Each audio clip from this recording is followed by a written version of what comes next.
Naturellement, l'émission par Doctissimo, en partenariat avec Radio Médecine Douce, pour prévenir et soigner les maux sans médicaments.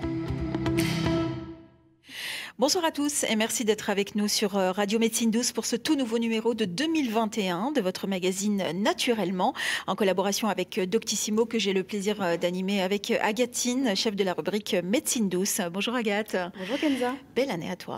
Bonne année. Plein de bonnes choses pour cette année. Merci. Alors avec toi, Agathe, et avec nos invités, nous allons aborder un sujet qui concerne un grand nombre d'entre vous. Nous allons parler de la détox, ou ce que l'on appelle aussi la mise en repos de notre corps et de nos organes. Je rappelle d'ailleurs à nos auditeurs que nous sommes en direct, que vous avez la possibilité de poser vos questions sur la détox sur la page Facebook de Doctissimo. Alors qu'est-ce que c'est, d'où ça vient, mais surtout à quoi ce terme détox correspond exactement, car surtout on a tendance, Agathe, à mettre tout et n'importe quoi dans le mot détox, hein. C'est un peu le cas. Hein. Bah ouais, on entend parler de détox digital. J'ai même entendu parler récemment de détox spirituel. Ah oui, je sais carrément. pas trop à quoi ça correspond. Mais Ouais. ouais. Et toi, tu as déjà tenté 2-3 expériences de détox ou pas? Alors oui, moi je suis une adepte des cures de jus. Alors je suis pas sûre de les faire correctement ni au bon moment, mais j'avoue que j'en fais régulièrement. Et il y en a tellement d'ailleurs, hein. On a tous testé au moins une fois une cure de détox. D'ailleurs, on demandera à nos invités si on a la bonne conduite, hein, ou le bon choix. Alors justement, pour nous éclairer sur le sujet, nous avons le plaisir de recevoir aujourd'hui autour de la table Gwenaëlle Battard, praticienne en Ayurveda, et Sylvaine Elme-Rosy, naturopathe et nutritionniste. Bonjour à toutes les deux. Bonjour. Bonne année à vous deux en tout cas. Merci, bonne année à vous. Alors dans un premier temps, Gwenaëlle, quand on parle d'Ayurveda, on ne sait pas trop ce que ça veut dire. Est-ce que vous pouvez nous donner la signification en tout cas de cette discipline? Alors l'Ayurveda, c'est une médecine indienne traditionnelle. C'est en fait l'union de deux mots. C'est Ayur qui veut dire vie et Veda, connaissance. Donc en fait, c'est la science de la vie. C'est un art de vivre qui considère l'être dans tout ce qu'il est pour pouvoir l'accompagner, pour qu'il retrouve son équilibre et son harmonie personnelle. Oui, on va rentrer un petit peu plus dans les détails, hein, et le rapport que ça a avec la détox et qu'est-ce que ça peut apporter. Et on a également donc Sylvaine qui est naturopathe. Alors naturopathe, c'est peut-être un petit peu plus connu que l'Ayurveda, mais qu'est-ce que c'est? Rappelez-nous pour ceux qui ne savent pas ce que c'est. La naturopathie en fait fait partie de ce qu'on appelle les médecines naturelles qui visent en fait à obtenir une santé optimale, optimiser le fonctionnement du corps par les méthodes les plus naturelles possibles, avec la phytothérapie, l'aromathérapie, la micronutrition, avec certaines techniques manuelles, et en respectant au maximum en fait le fonctionnement du corps et en faisant tout pour que le corps fonctionne le mieux possible. Rien de chimique donc? Non, a priori non. On évite. Et du coup, dans ces pratiques, je sais que la détox a une place importante. Est-ce que vous pouvez déjà nous expliquer qu'est-ce que c'est la détox et pourquoi on aurait besoin de faire une détox? Peut-être Sylvaine. Oui, alors la détox souvent c'est un terme qui est un petit peu galvaudé parce qu'effectivement, comme tu disais, on l'entend un petit peu pour tout et n'importe quoi. En fait, cette détox, donc détoxication, ça fait appel à des mécanismes absolument fondamentaux et vitaux pour le corps humain parce qu'on est entouré et d'ailleurs de plus en plus, on verra que c'est d'autant plus important aujourd'hui, de molécules chimiques, de molécules étrangères. Notre propre métabolisme va créer des déchets et qu'il va falloir éliminer. Donc nous avons des organes qui vont permettre justement d'éliminer, déjà essayer d'empêcher ce qu'on appelle aux xénobiotiques, aux molécules étrangères de rentrer, qui n'ont rien à faire à l'intérieur du corps, de rentrer. Et une fois qu'elles sont à l'intérieur, ou une fois qu'on doit éliminer nos déchets, nous avons vraiment des organes, on verra, comme le foie, les reins, les poumons, l'intestin, qui vont vraiment permettre, avec des réactions chimiques et physiques. Et voilà, souvent, effectivement, quand vous parlez de cure de jus, on est vraiment un petit peu à la fin, quand on est vraiment à la dernière phase d'élimination. Mais avant, il y a vraiment tout un travail pour rendre ces fameux déchets éliminables, ce qui n'est pas toujours le cas. Voilà. Et pour vous, justement, Gwenaëlle, c'est quoi la détox? Alors, moi, je rejoins un peu ce qu'a dit Sylvaine, mais la détox, finalement, c'est vraiment se libérer des indésirables, des résidus, de tout ce dont on n'a pas besoin. Donc, en Ayurveda, comme on est vraiment sur une pratique holistique du corps et de l'esprit, ce sera vraiment sur tous les niveaux. On est en fait vraiment dans une ère de surconsommation, du surplus de tout. On est envahi par les ondes électromagnétiques, par les pesticides, par énormément de choses qui viennent en fait entraver le fonctionnement correct et optimal du corps. Donc finalement, la détox, c'est comment j'arrive à me retrouver, à me libérer en fait de toutes ces choses dont je n'ai pas besoin. Et voilà, et c'est vrai que l'Ayurveda a une démarche... on va dire, détox, enfin ce mot en fait n'est pas complètement correct en fait pour l'Ayurveda. Je dirais plutôt que de nettoyage, de purification et d'entretien du corps. C'est vraiment de l'hygiène de vie au quotidien et on en reparlera. En tout cas, voilà, c'est ça, c'est se libérer toutes ces choses dont on n'a pas besoin en fait. Comment vous expliquez un tel engouement pour la détox et surtout à quelle population ça s'adresse? Alors, je pense que la détox, ça touche un peu tout le monde, puisque c'est vraiment un phénomène de mode.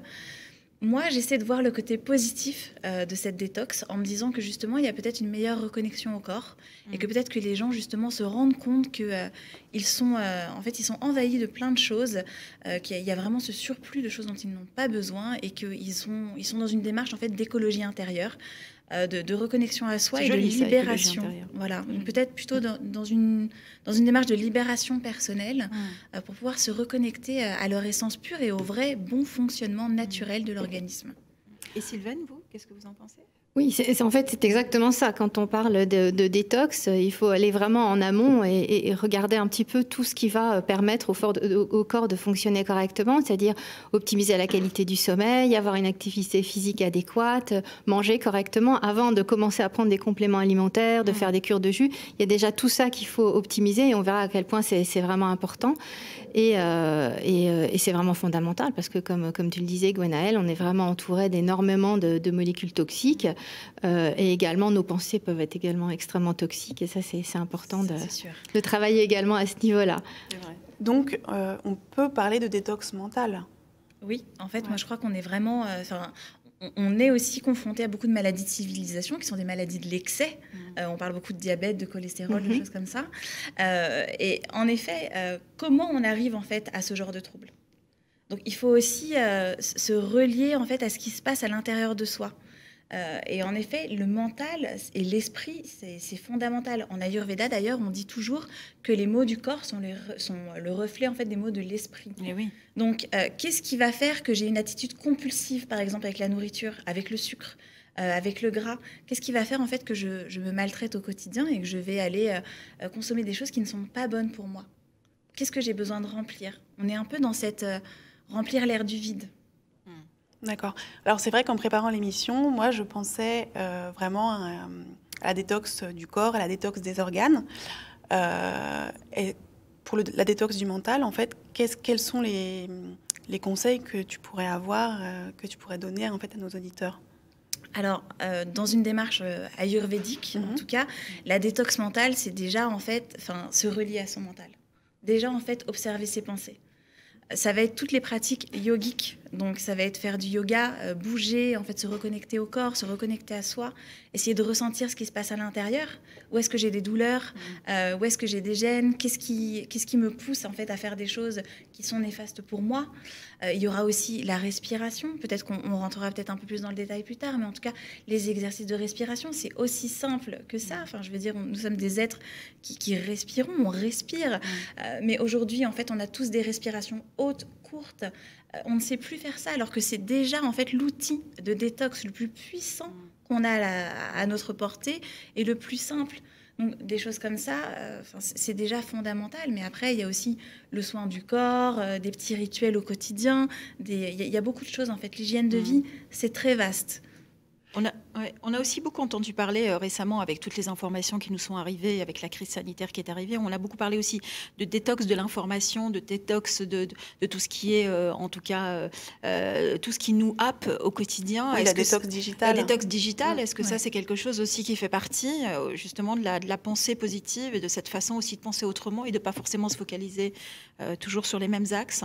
Oui, c'est aussi éviter de se faire parasiter tout le temps par les informations des autres, par les points de vue des autres. C'est aussi revenir à terrible, soi. ça, hein. C'est toujours ça, parce que finalement on peut vite se faire happer par la peur, des informations en fait qui sont très angoissantes. Donc voilà, essayer de prendre du recul, avoir de l'esprit critique, respirer, revenir en son centre et voilà, se libérer en fait l'esprit de ces indésirables. D'accord, bon ça c'est à faire au quotidien. Ça c'est sûr. Exactement. Mais quand on sent que ça va pas aussi bien au niveau mental qu'au niveau corporel et qu'il faudrait qu'on fasse une sorte de reset un petit peu, est-ce qu'il y a des bons moments dans l'année ou des bons moments dans la vie de quelqu'un, des moments particuliers pour entamer une détox, que ce soit une détox du corps ou une détox du mental? Alors c'est vrai qu'en naturopathie, on va plutôt privilégier les changements de saison. Donc l'arrivée du printemps, c'est vraiment une période privilégiée pour envisager une détox, préparer son corps aussi à l'arrivée de l'hiver. Après toutes les fêtes là qu'on vient d'avoir, des repas un petit peu trop importants, voilà, le froid d'hiver qui va nous pousser à plus manger, à moins bouger. On a vraiment ce qu'on peut parler d'un encrassement du corps. Et là, c'est vrai que on a des organes privilégiés. Je ne sais pas si c'est le moment, je peux en parler maintenant. On va en parler, oui, effectivement. Voilà, qui vont optimiser ces mécanismes de détoxication. Et donc, c'est vraiment... on y arrive bientôt, là, on est encore en janvier, mais petit à petit, on va... Alors justement, Sylvaine, quels organes sont concernés à chaque fois ou à chaque période? Alors... En naturopathie, c'est vraiment quelque chose de plus global, contrairement à ce qu'on peut voir par exemple en médecine traditionnelle chinoise où chaque période va avoir un organe privilégié. Ce qu'il faut savoir, c'est qu'en fait le foie va être vraiment au cœur de tous nos mécanismes de détoxification. Et il y a plusieurs phases. Quand on parle de détox, on pense toujours aux phases d'élimination, de drainage. Mais avant de pouvoir éliminer en fait toutes ces toxines qui nous parasitent, il faut les transformer. Donc vous avez différentes phases avec au niveau du foie des enzymes bien précises qui vont optimiser la phase 1. Et avec parfois, en fait, vous prenez une toxine, vous devez la transformer parce qu'en fait, vous devez par exemple l'éliminer par les urines et elle n'est pas du tout soluble dans l'eau. Donc, il faut la rendre soluble dans l'eau. Elle va être transformée et parfois, en fait, les métabolites, ce qu'on appelle les métabolites intermédiaires entre la phase 1 et la phase 2 de détoxification hépatique, vont être plus toxiques. Donc, en fait, il faut tout de suite que la phase 2 prenne en charge ces métabolites intermédiaires pour pouvoir justement les neutraliser et après les rendre éliminables. Et ce qu'il faut savoir, c'est qu'aujourd'hui, on est tellement entouré de molécules chimiques, et d'ailleurs tout le XXe siècle a augmenté de façon exponentielle notre exposition à tous ces molécules chimiques que le corps ne sait pas reconnaître et donc qui nous parasitent, que la phase 1 de détoxification a été énormément sollicitée. Et donc du coup, vous avez des métabolites intermédiaires qui sont extrêmement toxiques. Derrière, ce qu'il faut savoir, c'est que la phase 2 est par exemple énormément optimisée quand on a un régime qui va être riche en végétaux, ce qui n'est pas du tout vrai pour la plupart des gens. Ce qui fait que vous avez une phase 1 qui est extrêmement sollicitée, une phase 2 qui est extrêmement déficiente, et donc en fait une intoxification majeure des corps. Et ça, vous avez en fait énormément de choses, soit en phytothérapie, soit en micronutrition, avec vraiment des éléments en micronutrition qui vont cibler justement une optimisation de cette phase 2, avec des minéraux comme le magnésium, le sélénium, le zinc, vous avez également le silicium, vous avez des antioxydants, un très important qu'on appelle le glutathion, qui va permettre justement d'optimiser ces enzymes de phase 2. Vous avez des extraits notamment de brocoli qu'on appelle le sulforaphane, de radis noir, les myrosinases, qui vont vraiment aider à en fait chimiquement à permettre cette transformation des toxines et les rendre physiquement éliminables par un drainage et une optimisation. Et donc, vous avez vraiment un travail de concert entre le foie, l'intestin, évidemment, les reins. On peut dire qu'en fait, les reins vont éliminer tout ce qui va être hydrosoluble, d'où l'importance de bien boire de l'eau faiblement minéralisée. Et le cycle entérohépatique, en fait, va permettre d'éliminer via notamment la bile, la vésicule biliaire et l'intestin, tout ce qui va être hydrosoluble. Et donc, quand les organes principaux, les principaux émonctoires, foie et reins, vont être dépassés, parce qu'en fait, ils n'arrivent pas à travailler autant qu'ils le devraient. Vous avez ce qu'on appelle les émonctoires secondaires, donc la peau, les muqueuses.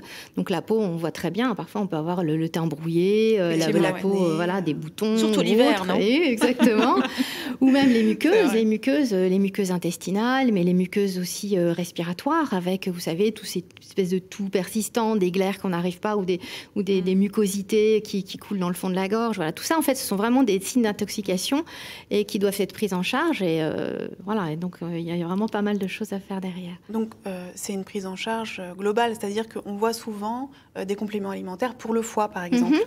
Donc, on imagine que ces compléments-là, à base de plantes, vont uniquement agir sur le foie. Est-ce que ça va être utile de prendre un complément alimentaire pour le foie, ou est-ce que comme tout ça travaille de concert, il va falloir prendre quelque chose de plus global, ou pas se contenter d'avoir la plante pour le foie, mais aussi avoir une plante qui va agir sur les reins, quelque chose sur les intestins. Alors, en fait, ce qu'il faut, c'est que vraiment ces plantes doivent intervenir en dernier. Quand on entreprend une détox, il faut déjà se dire que on va commencer à bien dormir. Ça, c'est hyper important. C'est le sommeil, ça va être vraiment le premier produit de beauté. C'est le meilleur moment où le corps va pouvoir en fait optimiser le travail de réparation. Voilà, ça c'est très important.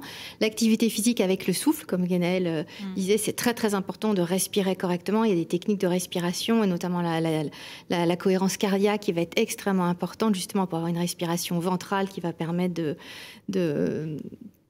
réguler. Oui, de réguler et surtout de gérer un peu mieux tout le stress ambiant qu'on peut avoir et qui va aussi nous intoxiner. Et vous avez l'alimentation, évidemment, en fait, supprimer l'alcool, supprimer le tabac, évidemment, l'alcool, pendant un certain temps. C'est dur. Voilà, parce que l'idée, c'est qu'on peut pas. On a besoin de vivre quand même. Quand on entreprend une détox, il faut être cohérent, ce qui fait qu'il faut vraiment travailler en amont et supprimer, voilà, en tout cas limiter tous les sucres, tout ce qui va être transformé, raffiné, tous les graisses cuites et privilégier tout ce qui va être facilement digeste avec des bonnes huiles crues, avec des végétaux. Et ensuite, effectivement, envisager une fois que tout le travail du foie a été optimisé, prendre des compléments à base de plantes, effectivement, qui vont drainer soit les reins, le foie, la peau aussi. Vous avez vraiment des plantes avec différents tropismes. Gwenaëlle et Sylvaine, j'ai une question un peu de curiosité, parce qu'on a tous fait la même erreur, je suppose. Alors, je commence par moi. Quand j'ai voulu essayer, par exemple, une méthode de détox, la première chose que j'ai fait, c'est que j'ai été sur Internet et j'ai marqué détox et j'ai pris peut-être la première recette qui correspondait à ce que je pouvais faire. Est-ce que aujourd'hui, il y a des recettes sur Internet qui sont pour vous des recettes qu'on peut suivre sans danger, mais est-ce que vous conseillez quand même, malgré tout, avant d'attaquer une cure de détox, d'aller voir, par exemple, des professionnels comme vous ou comme vous? Alors, moi, je pense que déjà, la détox, ça ne doit pas être juste un moment spécifique. La détox, en fait, c'est quelque chose qui se fait au quotidien. Ça, c'est important. Voilà. Dire, ouais. Donc, parce que sinon, ça peut être vite très agressif pour l'organisme. Donc, en effet, il faut aller voir un professionnel, parce que sinon, on peut trouver des trucs sur Internet qui sont complètement farfelus. Mais oui, moi, il y a en de consultation, tout, je vois des choses, on me raconte des choses, je me dis, mais comment c'est possible? C'est vrai. Oui, ça on en a parlé avec Agathe, d'ailleurs. Donc, voilà. Donc, déjà, c'est ça. Pas trop brusquer le corps. Après, évidemment, je suis complètement d'accord avec tout ce qu'a dit Sylvaine. Après, c'est vrai qu'en Ayurveda, en médecine ayurvédique, il y a toutes ces cures en fait qui sont très connues de Panchakarma, des cures de purification qu'on fait en Inde, qui peuvent paraître très agressives et qui peuvent l'être si jamais on n'est pas préparé. Et ça consiste en quoi, pardon? Alors du coup, le Panchakarma, donc ces cures de purification, ça se fait dans des cliniques déjà. C'est important de le dire. Il faut que ce soit avec des médecins ayurvédiques. Et donc, c'est des cures en fait où on va nettoyer le corps en profondeur. Des vrais protocoles. Des vrais protocoles, mais il y a un avant, il y a un pendant et il y a un après. Donc il y a vraiment une vraie préparation. Donc c'est un peu brutal quand on voit ce qui se passe, parce que c'est des vomissements, des purges, des trucs un peu... c'est chouette en Inde. Ouais, c'est sympa. Mais bon, c'est pas mal de faire ça une fois par an, par exemple, mais c'est bien de le faire seulement si le reste de l'année déjà, on a en fait entretenu son corps, son hygiène de vie, qu'on a pris soin de soi. Faire quelque chose comme ça d'un seul coup, juste parce qu'on a trop mangé pendant les fêtes, à mon avis, c'est un peu brutal, c'est un peu dur pour l'organisme et je suis pas sûre que ce soit très bénéfique parce que c'est exactement ce que tu disais. La vie, c'est une célébration. On n'est pas là en fait pour être tout le temps dans la restriction. Il faut juste trouver son équilibre. Effectivement. Donc les aliments qui nous conviennent, à quel moment, voilà, il y a les fêtes, c'est plus gras, c'est plus riche, ok, mais dans une certaine mesure, toujours essayer de trouver son équilibre en fait dans toutes les phases de la vie. Mais je veux dire, quand Agathe, elle fait sa cure de jus, par exemple, elle n'est pas obligée de le faire toute l'année. Elle peut le faire sur des périodes très particulières. Tu ne fais pas ça toute l'année. Je pourrais pas faire ça toute l'année. On est d'accord. Hein. Mais c'est vrai, là, c'est une cure. Oui, c'est vrai que souvent, je le fais parce que je sais que ça me fait du bien. Mais je me dis que je le fais pas bien parce que je prépare pas forcément mon corps plusieurs jours avant, je reprends une alimentation normale après. Et est-ce que par exemple ce genre de pratique peut être dangereuse entre guillemets pour l'organisme, le fait de manger normalement après d'avoir une restriction? Et c'est vrai qu'on se sent mieux. Moi, je dors bien quand je fais mes cures de jus, j'ai plein d'énergie, j'ai pas faim. Et puis après, je suis contente de remanger solide.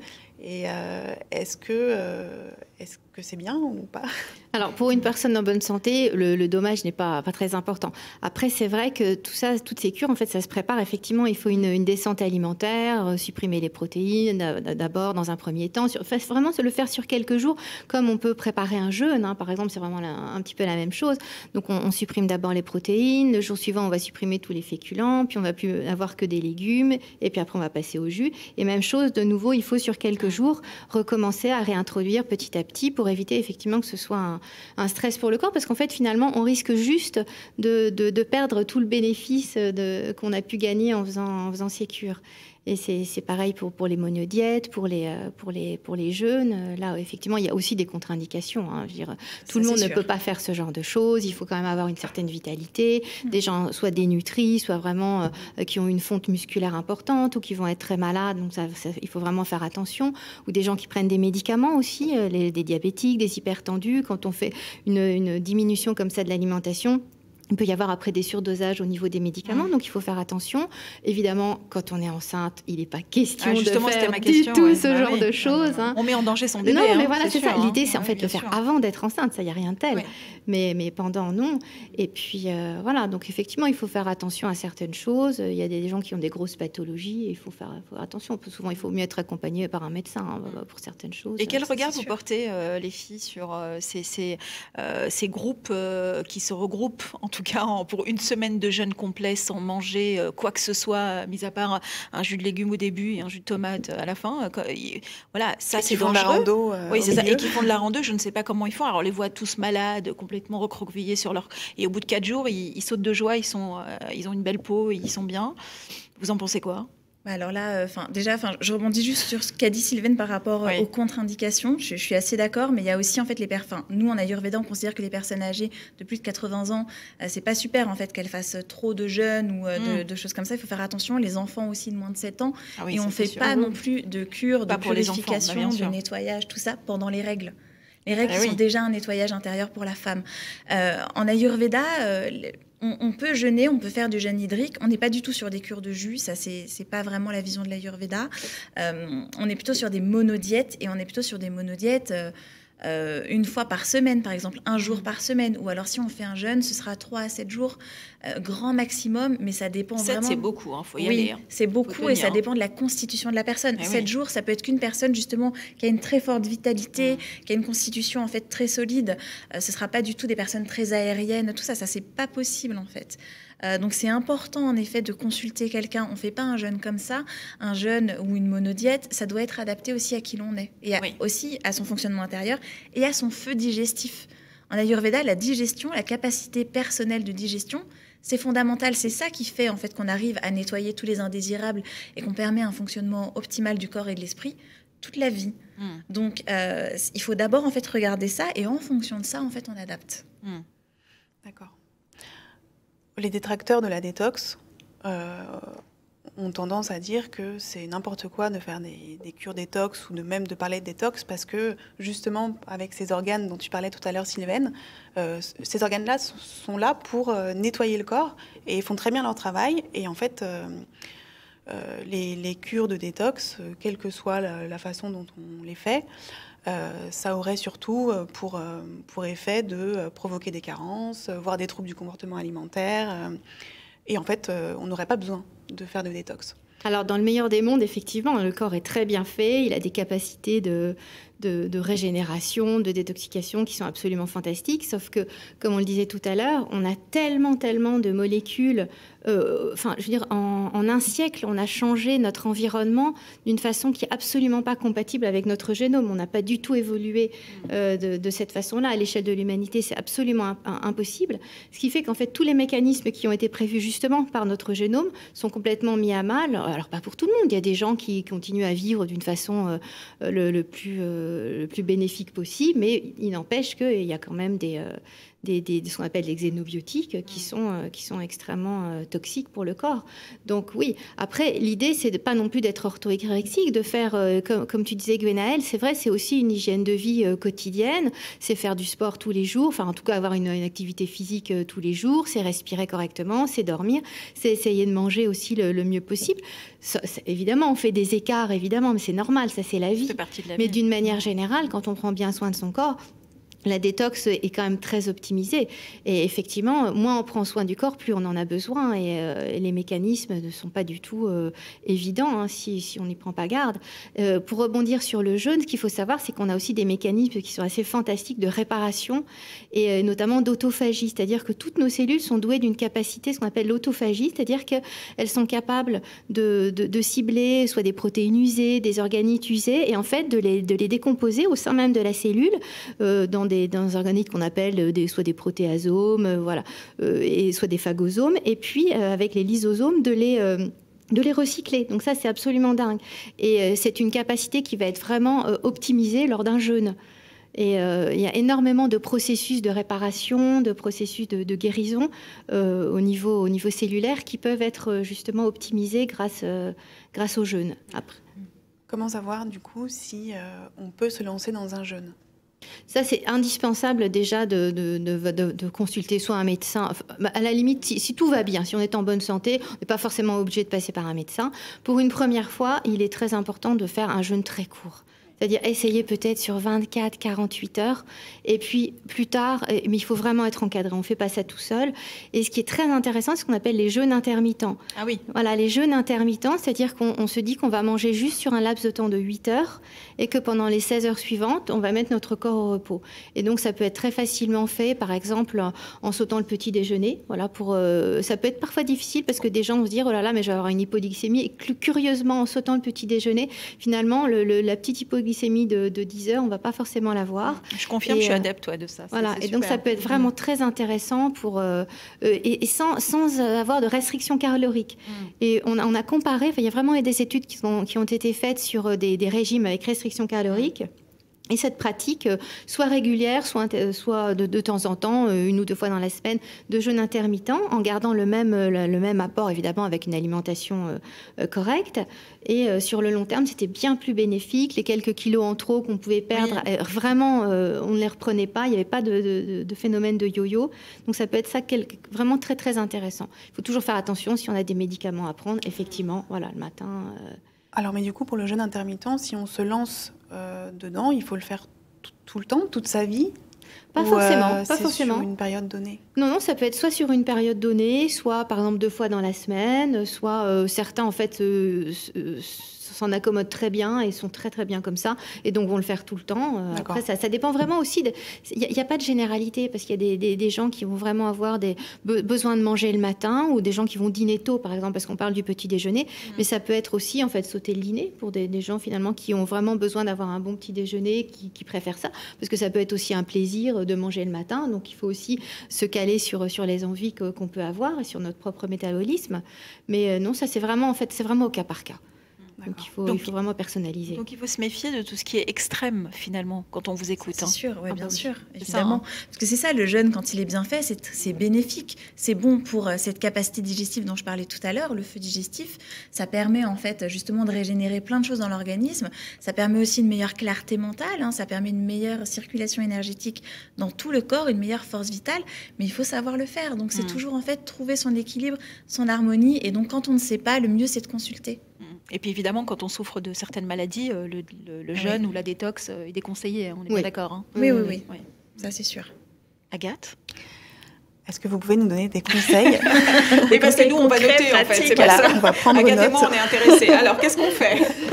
Des conseils pratiques qui soient adaptés à tout le monde, aussi bien pour l'alimentation que peut-être des petits compléments alimentaires qui sont facilement trouvables. Bon, déjà, les pommes pendant 3 jours, on oublie. On est d'accord.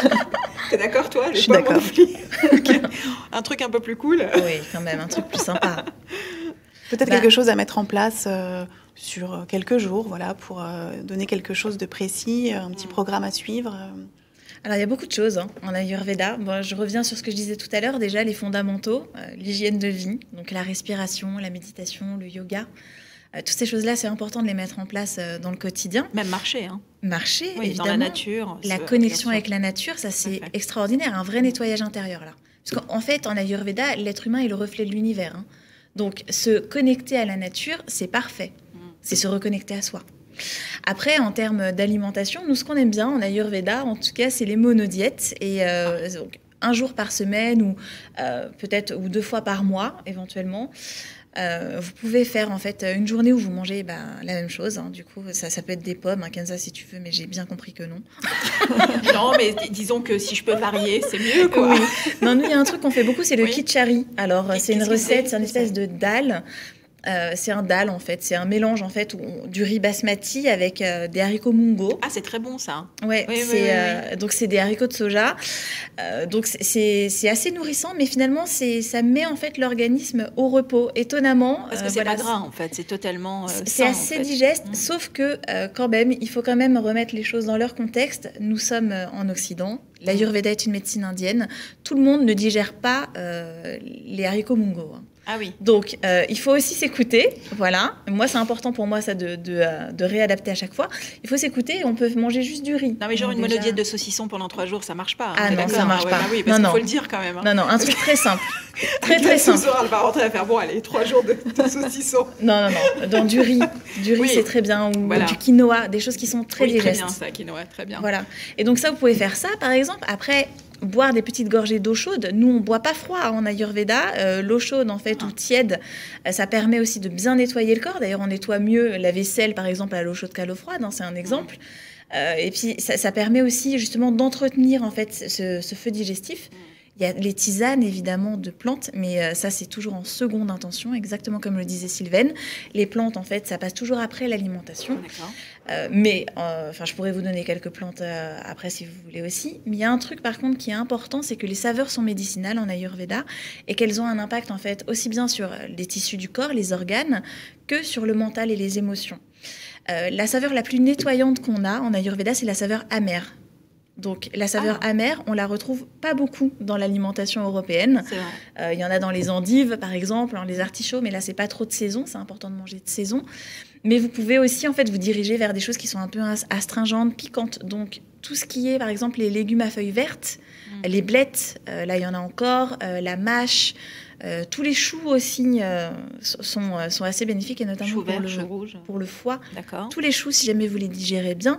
Donc, la saveur amère, elle sera importante. En termes de plantes dans la cuisine, il y a beaucoup de personnes qui ont des graines de coriandre, des graines de fenouil, des graines de cumin. Vous pouvez faire un mélange à part égale, par exemple, de ces graines-là, une petite décoction. Il n'y a pas vraiment de contre-indication si jamais vous n'utilisez pas des doses astronomiques, ce qui a priori ne sera pas le cas quand même. Donc vous pouvez prendre par exemple une cuillère à café de chaque, vous faites bouillir ça dans de l'eau, pour un mug à couvert 3 à 5 minutes, et vous pouvez boire ça, c'est très nettoyant, c'est très bénéfique aussi, c'est diurétique, ça va permettre aussi d'éliminer les toxines par les reins, mais pas que, parce que ça a aussi un impact en fait sur la sphère du côlon. Elles sont antispasmodiques, carminatives. Elles ont vraiment des vertus qui sont intéressantes et ça fonctionne pour tout le monde. Et toi, Sylvaine, tu as des choses à nous... Oui, alors ces épices, effectivement, cumin, carvi, coriandre, effectivement, on les retrouve en naturopathie également, dans l'alimentation. À propos des monodiètes, effectivement, vous avez les pommes. On n'est pas obligé de manger des pommes crues. On peut manger aussi des pommes cuites avec de la cannelle. Pour ceux qui aiment, c'est excellent. Vous avez la cure de raisin qu'on peut faire à l'automne, qui est aussi très bonne. Vous avez dans le raisin rouge, dans la peau du raisin rouge, le fameux resveratrol, qui va justement induire ces fameuses... qui va mimer en fait l'action du jeûne, notamment en induisant différentes molécules, optimisant l'autophagie également. Et pour la peau, il paraît que c'est super. Ah oui, c'est excellent, bien sûr. En hiver, c'est vrai qu'on aime manger un peu plus chaud quand même, donc on peut faire des cures de soupe. On évite de mettre trop de pommes de terre, même pas du tout. Voilà. Et après, on peut mettre à peu près tout ce qu'on veut dans une soupe, donc ça c'est très bien. Vous avez toutes les épices aussi qu'a cité Guénel qui sont excellentes. Tout ce qui est amer, effectivement, ça va en fait induire une bonne digestion, une bonne sécrétion des sucs digestifs, donc optimiser aussi la digestion. Et puis après, vous avez toutes les plantes qui sont célèbres, comme l'artichaut, le radis noir. Vous avez le pissenlit, qui est très intéressant, notamment à l'arrivée du printemps, qui va avoir un double tropisme, foie et rein. Vous avez la bardane aussi, qui est intéressante pour le foie et la peau. Vous avez l'orthosiphon aussi, qui est un double tropisme, foie et rein. Donc ça, c'est très, très intéressant aussi. Donc ces plantes se prennent de quelle manière ? Alors souvent, l'idée c'est qu'elle soit quand même titrée en principe actif, donc soit sous forme de gélule, donc titrée soit sous forme de liquide, hein, qui peut être aussi, ça peut être intéressant. C'est vrai, l'idée de boire aussi avec, ça c'est très bien.